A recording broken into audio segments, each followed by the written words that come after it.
The Swisse Mark Webber Tasmania Challenge first came to Australia's island state in 2003. The Formula One driver finding the perfect venue to share his love of adventure with others. Over the years, his challenge has become the world's most unmissable multi-sport race, set in the perfect destination for adventure. The route changes every year, and this time we'll explore the northeast, starting in Tasmania's second largest city, Launceston, where they'll find wild rivers, before travelling on to experience the power of the oceans, from on top and underneath. In all, they will travel 350 unforgettable kilometres on Australia's Adventure Island. It's a 5-day adventure race, lots of different disciplines in kayaking, mountain biking and running, a few mystery disciplines, some navigation as well, checkpoints you've got to get during the day. And it's now an adventure race that's out there on its own in terms of getting world-class athletes to come here year in, year out, and also for enthusiasts to come and compete with those world-class athletes year in, year out. Tasmania works for the challenge because you can get very remote very, very fast. It's very raw, it's clean, it's fresh. You've got so many amazing locations. We're spoilt for choices where we can run the course actually, and you think we've had 6 years down here now, and we still haven't gone over the same metre really once yet. With its spectacular World Heritage areas, Tasmania provides delights and drama in equal measure. They'll take on some of the most awe-inspiring and gut-wrenching climbs, to enjoy spectacular views and helter-skelter descents, the last of which will take them to the finish in the state capital of Hobart, where Tasmania's motor racing fans will be out in force to see their hero and his Renault-powered Red Bull Formula One car, or its miniature versions. Along the way, the event will raise funds for 2 charities close to Webber's heart, the youth mentoring organisation White Lion and the Save the Tasmanian Devil charity, which aims to save the island's unique and iconic animal from extinction. The 42 teams gather in Australia's third oldest city, Launceston, for the start. Ahead of them are 5 days of racing that will each last between 6 and 8 hours. They'll compete in pairs, with enthusiasts lining up alongside world-class adventure racers and stars of other sports, such as the 2xU Aussie All-Stars, made up of triathletes Aaron Royal and Brendan Sexton. Another Australian star pairing is the Red Bullettes, pro surfer Sally Fitzgibbons with Ironman champion Jordan Magic Mercer. The setting for the first stage is Launceston's Country Club, Tasmania. With the golf course and other facilities being put to unusual uses, the teams take on some less physically testing challenges, which must be completed before they take on the rest of day one's 72-kilometre course. For all 5 days, everyone races the same course, but there are 3 separate competitions. The elite pairs are high-class athletes competing for a share of the $30,000 prize money. The enthusiast pairs are corporate teams and non-professional athletes, and the enthusiast teams are groups of 3 with just 2 on the course at any one time, swapping members at transition areas between stages. One of the enthusiast teams are the Sporting Pulse Shinboners, including former football stars Lee Colbert and John Spall, along with North Melbourne legend Glenn Archer. It's Archer's 3rd time taking part, with Colbert also a veteran in the 2008 Challenge. I'm nervous, very exciting, but a huge day today. So I've got to navigate pretty much around Launceston, and Buff and I's skills aren't real good when it comes to navigating, so we're under the pump. Saying our navigational skills aren't so good. He's a pilot, so you would think his navigational skills would be good. So the aim of the game for you guys? Finished. Renault Sport will be looking to do a bit better in the enthusiast team race. Deanna Blegg is a veteran of the challenge and brings the adventure race know-how to the team, competing with Ironman Kane Eckstein and triathlete Taylor Cecil.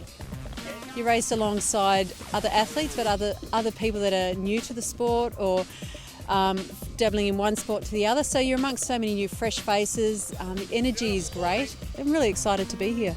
The paddling stage on the water hazard will suit one competitor very well. It's going to be 6 to 8 hour days is what we're expecting to do. I might have been able to hurt myself for a minute 35 or 3 minute 30. It's a completely different event to what I'm normally doing. I'm pretty excited just to to see how I actually get through this first day, and then I'll take each day as it comes. It's not long before the Olympic champions' adventure will begin. Ken's kayak wouldn't get far on the Esk River in Cataract Gorge, and the teams will soon be whetting their appetites for what the next 5 days have in store.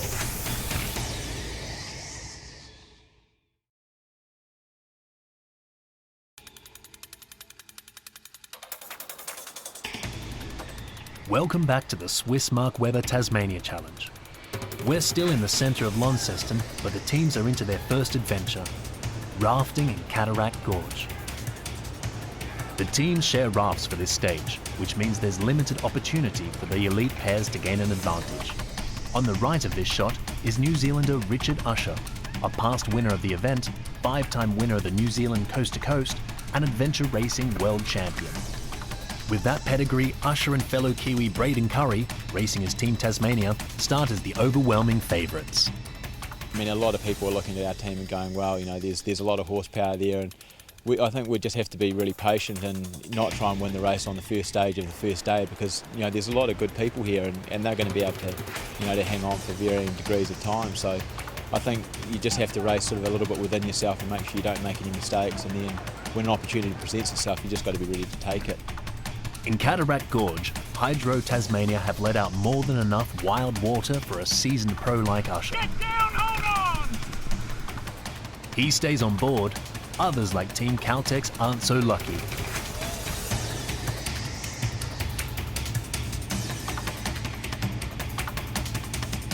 It's a swim for Europcar Tasmania too, along with the rest of their crew.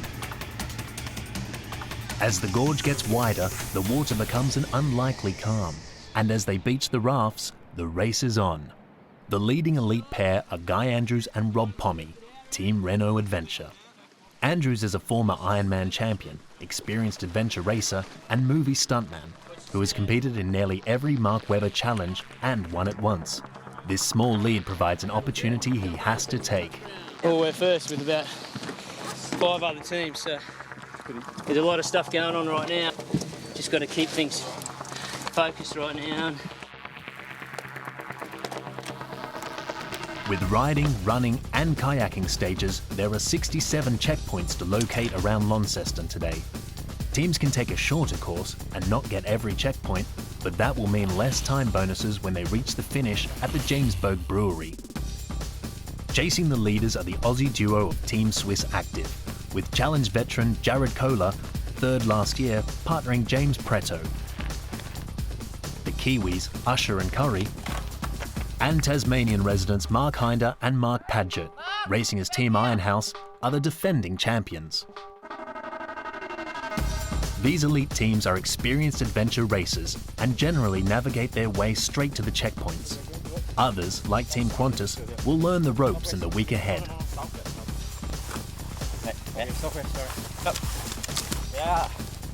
The 2XU Aussie All-Stars feature the world under-23 triathlon champion Aaron Royal and Olympian Brendan Sexton. Triathlon courses are well signposted though. You lost? Very lost. It's just this one last checkpoint. In the enthusiast pairs, the backcountry adventure addicts are hitting the mark,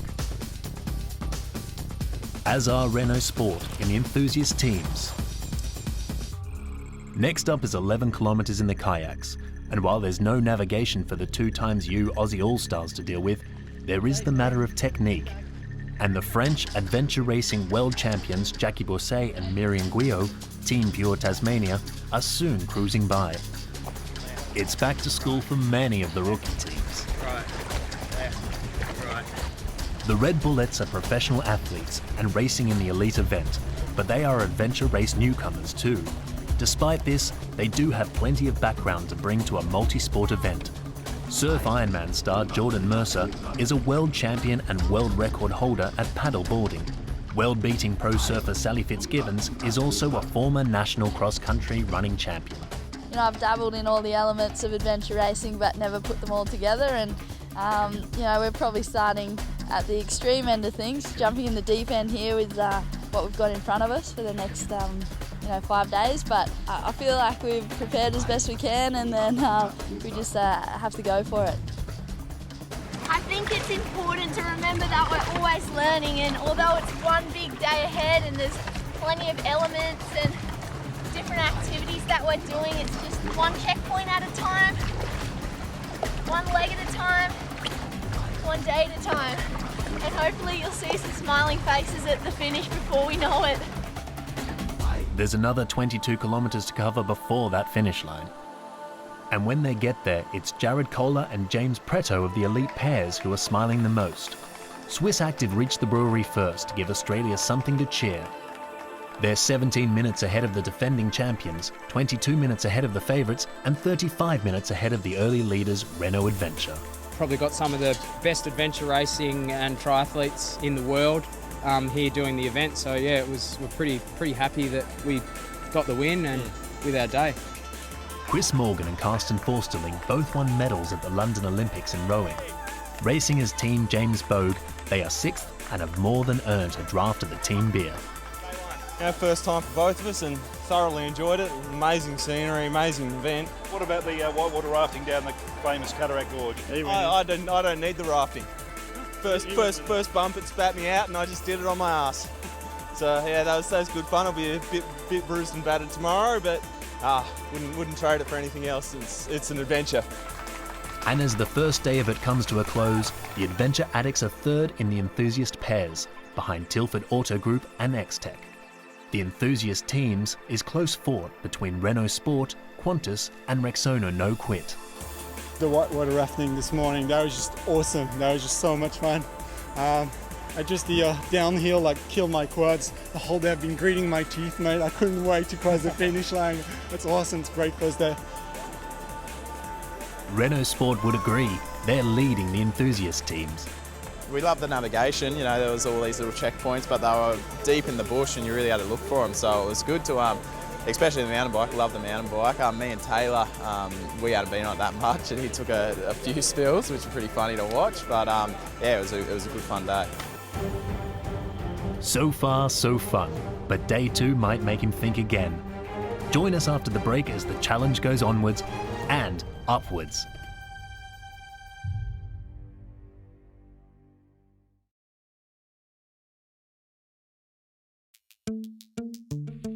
It's day 2 of the Swiss Mark Webber Tasmania Challenge, and as the 42 teams line up for the start, there's plenty of camaraderie and some big smiles to see. But all that won't last long.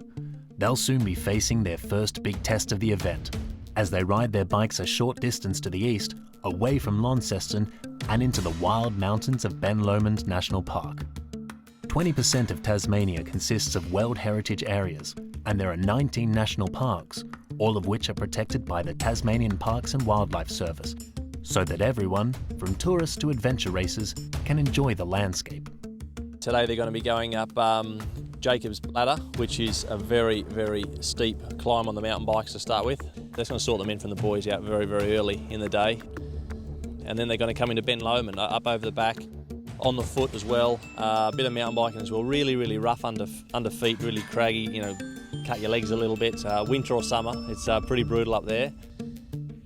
Down onto a paddle, which they're not quite sure what they're in for there, but it's going to be pretty smoky for them in terms of getting through a tough paddle section, so they're going to really enjoy today. Kayaker Ken Wallace sets the tempo at the start of the Renault bike stage. The Olympic gold medalist is racing for Rexona in the enthusiast teams category, but the big sprinter won't stay up front for long. As the climb begins, the elite pairs start to move up. Pro surfer Sally Fitzgibbons for the Red Bullets is demonstrating the fitness that brought her national running titles. Team James Bogue are also in the elite pairs. Although rowing is their day job, they're carrying the fight to the professional adventure racers on the climb to Ben Lomond, and determined to hang on to the lead group for as long as they can. Professional triathlete Brendan Sexton is also joining the battle. Even Richard Usher is feeling the burn, as is rival and race leader Jared Kohler of Swisse Active. It will take guts and willpower to win the stage, and there are 5 or 6 teams with their eyes on that honour. It's a place of brutal beauty, and with the ascent of Jacob's Ladder to come, they'll be feeling it as well as witnessing it.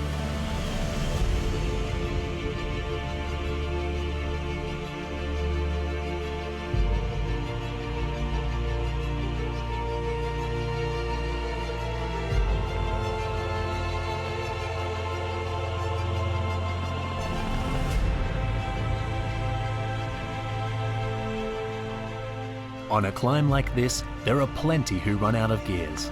Wow, we could not believe it when we came around that corner and seen that climb. Unbelievable.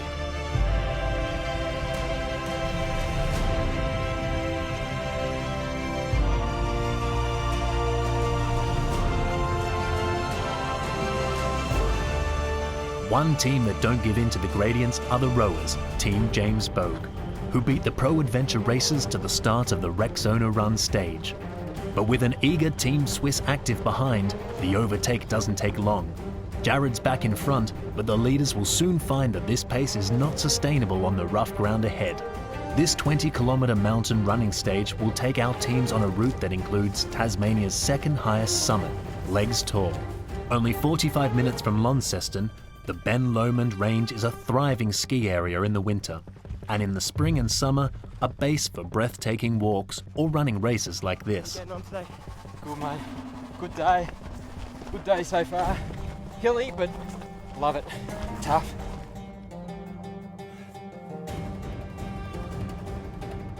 I'll tell you what, 106 we've blown up, but we're going to box on.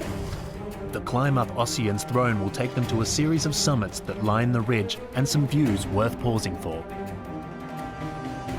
Not that the leading elite pairs will. Usher and Curry are in front now, but it's the same cast and the same close chase as day one.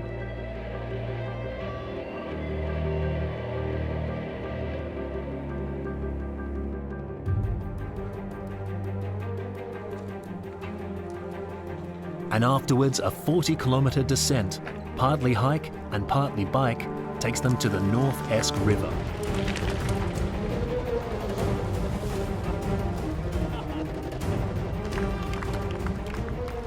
Team Tasmania are the first to the transition to kayak, and they are the first to meet up with Mark, who is here to join in the challenge tomorrow.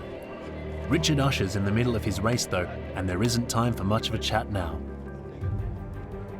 There's an 11-kilometre pure Tasmania kayak stage ahead, before a short run into the finish. The shallow water makes paddling difficult in places. A few years ago, it wouldn't have been possible at all.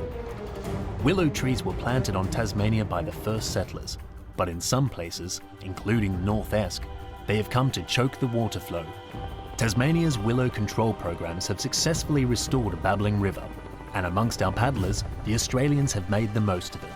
The leading two teams sprint in together. By catching the Kiwis on the river, Swisse Active have defended their lead from day one. Jared and James don't want to lose the race on home soil, and Richard Usher has plenty to contemplate. And I was doing everything I could just to try and keep pace with Jared and James, and so I mean, it sort of turned into sort of damage limitation there a bit, and we managed to get a little bit of a lead at one stage, but we had a flat tyre, and it was never going to be a massive amount of time. We were going to pull back on these boys anyway. They were just flying. It's a rare thing to get in front of Richard and Braden, so we're pretty lucky to have a bit of a lead, and we're just going to try to play it smart, and that's probably all I'll say now because they're standing right there. 3 days to go, and the competition is heating up. Swisse Active have a 23-minute lead, although a racer like Richard Usher is more than capable of wiping that out. Pure Tasmania have moved up to fourth, while the defending champions, Team Ironhouse, have found it very difficult to match the pace of the leaders for another long day. 8 hours 39. That's more than a standard work day. I'm going to apply for some overtime, I think. Everyone would agree, it's been a long shift for elites and enthusiasts. It was a tough day. Yeah, very hard day. We didn't do all the compulsories, but geez, the guys that do, hats off to them. That was tough. The efforts paid off though, and Tilford Auto Group are still in second in the enthusiast pairs, while X-Tech still lead. In the enthusiast teams, Renault Sport are looking good, chased by Rexona. For teams of every level, and for pro athletes from other sports, it's been a day not just for racing, but to learn what this event is all about. I was watching people hang off cliffs today trying to get checkpoints, and it's opened my eyes up to a whole new, I've got a lot of respect for those guys out the front, how quick they're going and what they do. It is good to sort of stop at the end of the day and realise what you've accomplished. I mean, to start off with that, it turned out to be about 20 k's of incredible incline. That was like Tour de Tasmania. It was incredible. It's definitely, I think, personally, my biggest accomplishment in my life. Join us after the break as day 3 begins with a different but equally dramatic challenge, the power of the Tasman Sea.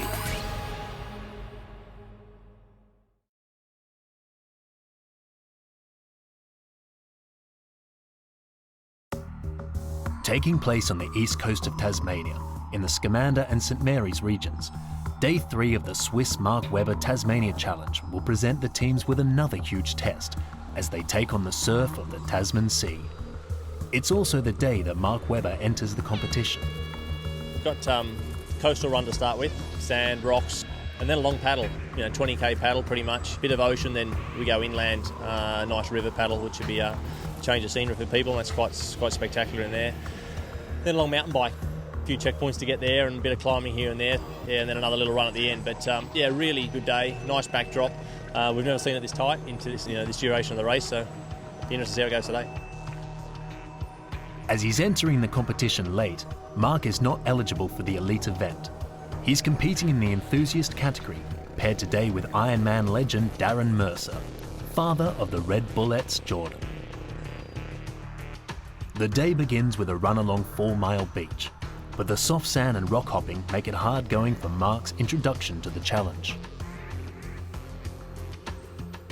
And if that doesn't let him know his race has begun, he'll soon have to face the surf at the start of a 19-kilometre pure Tasmania kayak leg.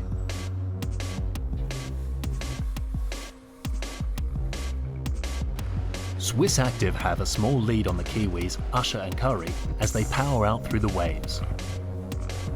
They make it look easy, but some of the less experienced racers in the enthusiast event must be really fearing that it's not.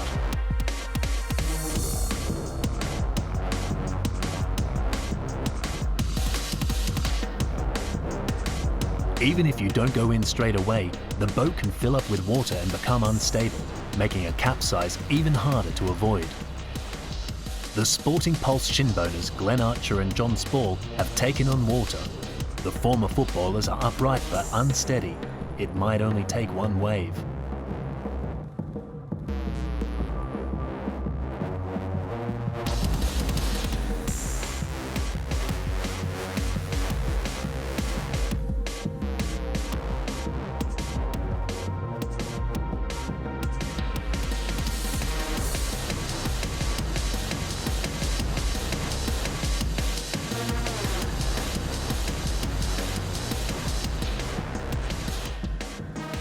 Quite a few teams are soon back where they started, sorting out the mess and getting ready to try again. Oh, it's not so bad looking at the wave, it's only when you're upside down looking in the ocean that's the problem. A big wave hit us and just flipped us back and turned us over. Team Qantas are one of those back on the beach, but at least they're upright. Can Qantas ambassador Mark Webber stay the same way up? Mark and Darren are heading out to sea, just ahead of the Red Bullets, Sally Fitzgibbons and Jordan Mercer. There's more than enough surf experience in both boats, and the only casualty is Mark's hat. After a short journey down the coast, they have to tackle the breakers again, in the opposite direction at Scamander Beach. The last 11 kilometres of the Pure Tasmania kayak stage take place upstream on the River Scamander, but you have to get to it first. Something many teams don't manage without a drama.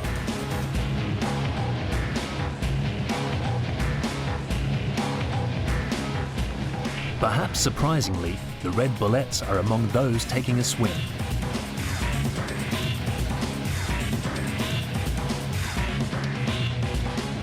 A short way upstream, the River Scamander is a scene of tranquility, The going is anything but easy though, with the tide and the current against them. Mark and Darren are dealing with it nicely and moving up through the field. Big D's got plenty of Ironman power left and may be remembering what a race feels like. Mark seems to be enjoying it. At the front of the pack, Swisse Active are increasing the gap on Team Tasmania. It's an opportunity to take a decisive lead in the race, and Jared looks determined to seize it as they drop the kayak and run to transition where they'll change to bikes. Braden Curry and Richard Usher are under pressure from the Australian team in front and another Aussie team behind as Mark and Darren catch them. Swisse Active are already on the 36-kilometre Renault bike stage with a healthy lead on all their rivals. Jaron and James have got a lot to smile about. Although with 600 metres of climbing on this stage, there's bound to be some grimacing too.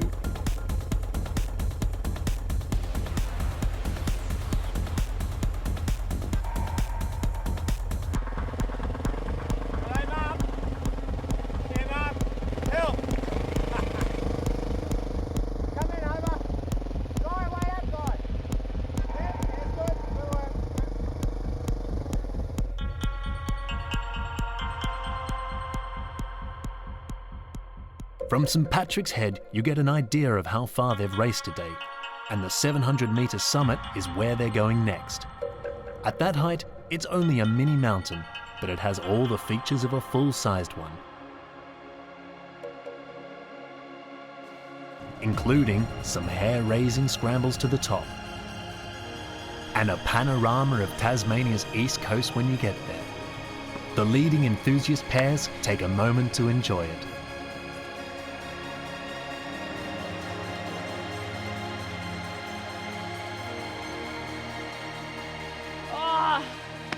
That was insane. Oh, that was so beautiful. The view goes on for miles, but all that's about to change, and on much of the final stage of day 3, you can hardly see your handlebars. Some of this Renault bike leg is just about rideable, but much of it is a test of bike handling skills and getting through anywhere you can. Michael Lydiard is raising funds for the charity Soldier On, which inspires Australia's wounded to overcome physical or psychological obstacles. And Michael's story does just that. He lost an eye, his lower right arm, and 2 fingers on his left hand while on patrol in Afghanistan. But Soldier On are here not just to complete, but to compete too. The pair reached the finish of day 3 in 8th place in the elite category. The beach one wasn't a beach run, it was a rock hop, so it slowed us down a bit with my vision impairment. The water was fantastic, the open water. Really tested communication and teamwork, so that was fantastic. Come to the mouth of the river, we're trying to negotiate where it was and couldn't even see it, so yeah, just trying to judge where the less waves were, but yeah, we come off right near the beach, so fortunately we could stand up there. Amongst the leaders, it's been another hard-fought day, giving the pre-race favourites plenty to sweat on as the Australia versus New Zealand battle goes on.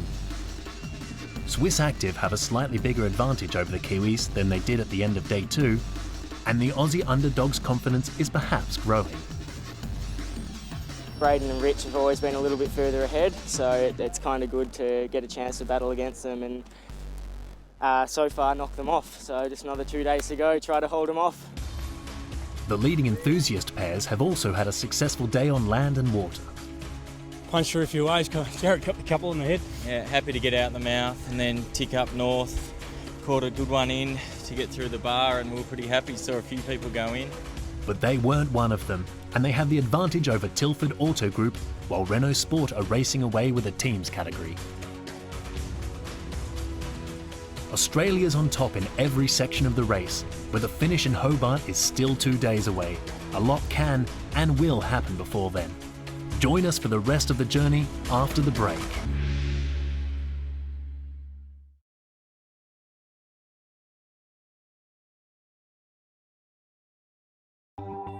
Welcome back to the Swiss Mark Webber Tasmania Challenge.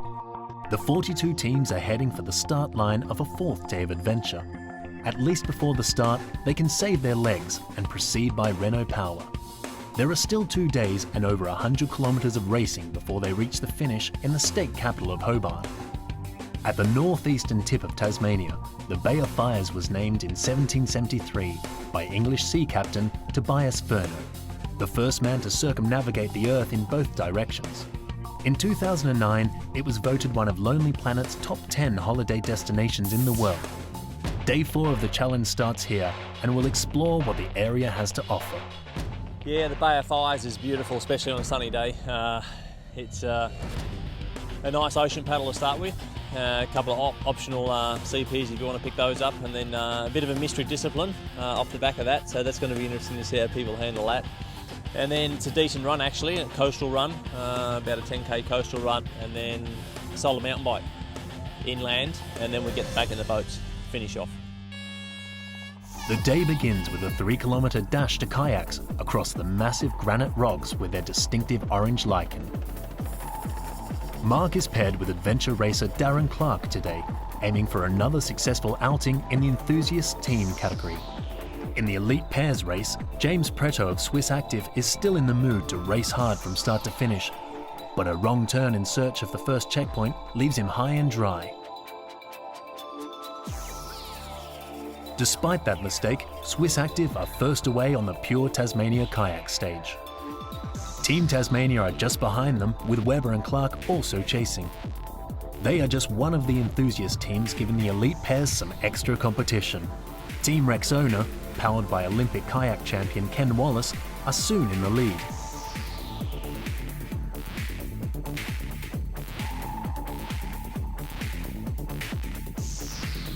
Deanna Blegg and Kane Eckstein, paddling for Renault Sport, are also working hard. At the landing, Rexona are still in front, and only the Kiwis, Usher and Curry, can keep up. The pre-race favourites are more concerned about their rivals in the elite pairs race though.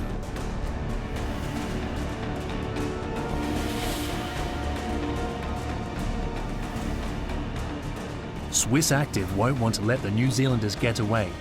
They slide into the beach and stay upright, while behind them Mark and Darren, as well as Team Ironhouse, are caught by a wave.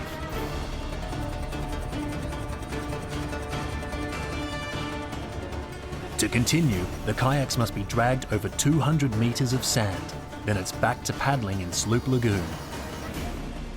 As they hit the checkpoints, the battle between the elite teams is ferocious. In 4 days of racing, they haven't dropped this tempo even once. The kayak stage ends in Binalong Bay. With its white sand and azure waters, it's a destination for seaside pursuits, and it's here that the teams will find out what their own mystery pursuit is all about. Where each of the black crosses are is a white milk container as a float. Under the float's a bucket. Only one item from each bucket. So 3 items in total, and then bring them back in. Ken Wallace and triathlete Courtney Atkinson probably won't have done underwater orienteering before. You actually look professional. I look like I'm just going for a catch or a swim. But everyone takes to it like ducks to the wet stuff.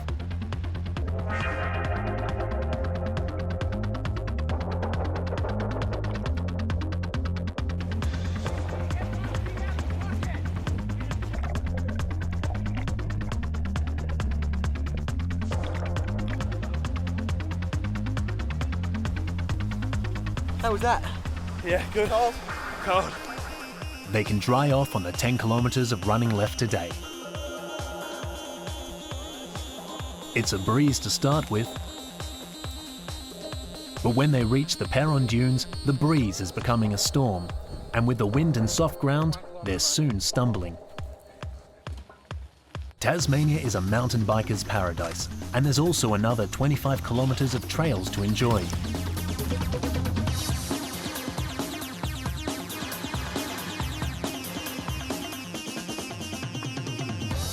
The final stage of the day is an 8-kilometre Pure Tasmania kayak stage to St Helens, the game fishing capital of Tasmania.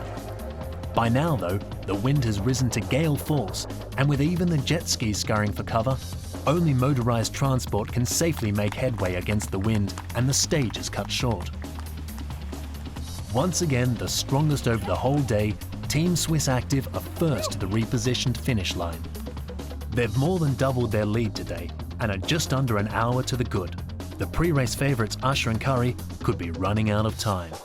It's hard to win these big international adventure races, and you know, a lot of things have got to go right, and we've still got one more day, so we're just going to stay focused. With day 5 still to go, they can't take their foot off the gas yet. Though the enthusiast pairs leaders, the backcountry adventure addicts, can maybe start to plan the finish celebrations, as can enthusiast teams leaders Renault Sport. But they've all still got a job to do before that finish line, as the race ends with a dramatic descent from Mount Wellington into Hobart, where Mark Webber challenges the citizens on the adventure run. Join us after the break as we take the battle to Tasmania's capital.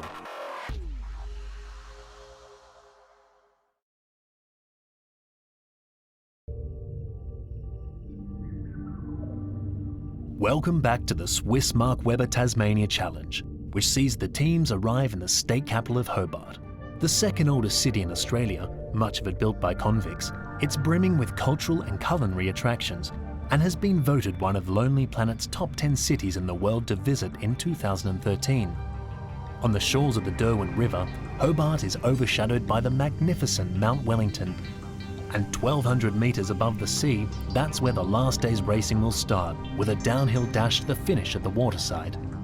As the challenge racers get ready for the descent, 400 more competitors are at the Henry Jones Art Hotel, a restored jam factory, warming up for the Swisse Mark Webber Tasmania Challenge Adventure Run, a 6.5 kilometre charity event that first took place last year. Webber himself will take part in the run, which will raise funds for the vital work of the Save the Tasmanian Devil Fund. As ever, it's a chance for Hobartians to get acquainted with Australia's Formula One star. On the mountain, the main race gets underway with a short run to the bikes.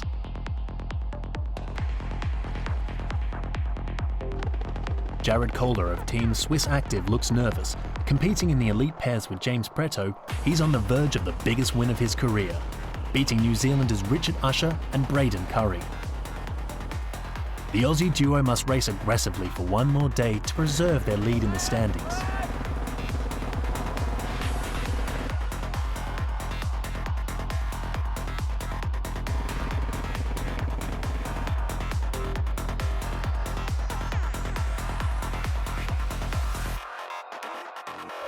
Meanwhile, the pace at the start of the adventure run is a bit less frantic. Only Webber jumping the lights.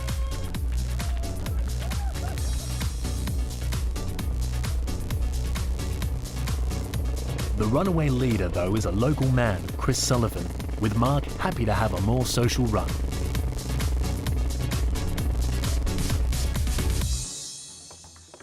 The main race has moved off-road as they descend towards the finish.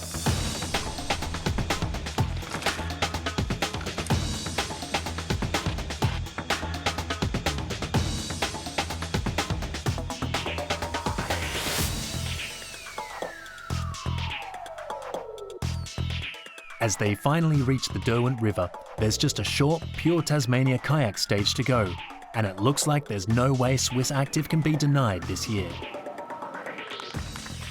The adventure run at least is settled, and Sullivan romps back to the Henry Jones in a record time of 21 minutes 29, while in the women's event, Ruth Wilson improves from third last year to first place.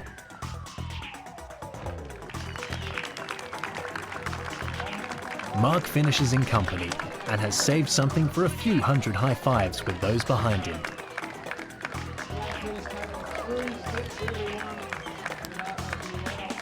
With victories on all 5 days of the challenge, the dominance of Team Swisse Active is in no doubt. They will take first place over an hour ahead of their nearest rivals in the final elite pairs standings. Yeah, it's really awesome to come down to Tassie and race around some beautiful country. It's probably one of my favourite areas of Australia, and you know, to have a win and to beat, you know, Richard and Braden and the two Marks, yeah, it does mean a lot. Second place to the New Zealanders then, and Tassie's on the podium too, with the defending champions Ironhouse picking up third place. The French team Pure Tasmania finished fourth ahead of Renault Adventure. This year's race attracted an all-star international cast and gets the international seal of approval. some of the sections here have rivaled anything we've done anywhere in the world, and you know, Tasmania's a beautiful spot and, you know, a great place to hold an adventure race. So you know, I love the format with, you know, shorter days and stage, but still with the navigation. It's pretty unique and it's fantastic. And in Tasmania, there's always a new place to race. With 2013 being the 30th anniversary of the establishment of the Tasmanian Wilderness World Heritage Area, the next challenge will take in historic Strawn and the West Coast. The route will also return to another World Heritage Area, and what is perhaps the most iconic view in Tasmania, Dove Lake and Cradle Mountain, as elites and enthusiasts alike take on another 5-day adventure in Tasmania. But the highlights of me is this stuff where you see people coming across the line. I know and they know what they've done this week. You know, that's the highlight for me. You know, you see these guys go through the highs and lows, little mini arguments with each other, you know, come back, oh, we pulled that off, that's great, let's go again. You know, getting the checkpoints and navigation and the weather, what do we do here? And all that stuff is not just accumulating, it wears you down, and they've done a brilliant job of it. In the enthusiast pairs race, the backcountry adventure addicts came back from third after day one to win, ahead of Tilford Auto Group and X-Tech. The team's event was dominated from the beginning by Deanna Blegg, Kane Eckstein and Taylor Cecil of Renault Sport. They were followed by 2 Rexona teams, with Ken Wallace's trio taking the silver. I'd love to do it again because yeah, it's such a big event and we get looked after very well with it. It was fantastic. Some of their mountain bike tracks were spectacular. It's probably the best tracks I've ever ridden. I mean, the elite guys are just phenomenal. I mean, to spend 8-10 hours out on a course and go as hard as what they do, it is just something else. And yeah, take our hats off to them. We battled our way through and it hurt. It hurt a lot. This is my 3rd time doing this now, and it just gets better and better every time. It just makes you want to come back. All the competitors, whether it's the elites or the enthusiasts, just, you know, everyone, you know, helps each other out. It's good team spirit, so fantastic event. Oh, it's an awesome race. Really pushed ourselves. That's something beyond what we expected. Amazing scenery and with the best team that I could have possibly found. So it's been a dream. It's unbelievable. It's a really amazing achievement. The things we've seen, the things we've done, I think they'll be with us for the rest of our lives. We just learnt so much about ourselves and pushed ourselves like physically, mentally. We're buzzing, stoked. Like as hard and as broken as we are and as completely depleted and destroyed and all the adjectives and words you want to use, it was awesome. That's the only word for it.